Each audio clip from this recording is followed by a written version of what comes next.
Sladkor spada v skupino ogljikovih hidratov in je v našem življenju nepogrešljiv. V naše telo ga preko živil vnašamo vsak dan. Če mu dodamo žveplovo kislino, poteče postopek dehidracije in pri tem nastane A. Lepljiva bela snov, B. Zmrznjena rjava snov, C. Trdna črna snov ali D. Tekoča oranžna snov.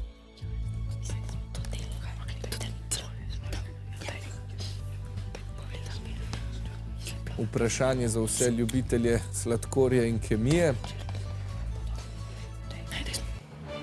Čas se je iztekel, menite torej, da je to trdna črna snov.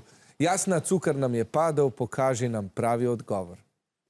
Ogljikovi hidrati so v naravi zelo razširjeni, predvsem v obliki sladkorjev, škroba in celuloze. Sladkor spada v skupino ogljikovih hidratov, ki so ime dobili zaradi svoje tipične zgradbe.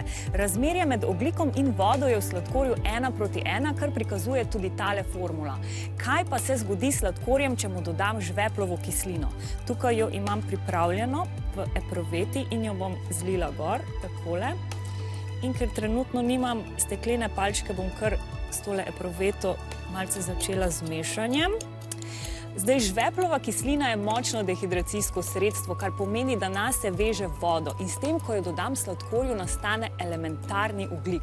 Tukaj se je reakcija počasi začela, vidimo, da se je sladkor obarval rumeno, sčasoma bo postal rjav in tako se bo barva spreminjala vse do črne. Čez nekaj minut bi namreč videli tole. Nastane črna snov, kar ogljik v osnovi tudi je. S tem, ko smo žveplovo kislino dodali sladkorju, smo namreč iz njega odstranili vodo. Tako je pravilen odgovor C in mislim, da nobenemu ni padel cukor, ker ste odgovorili pravilno. Bravo!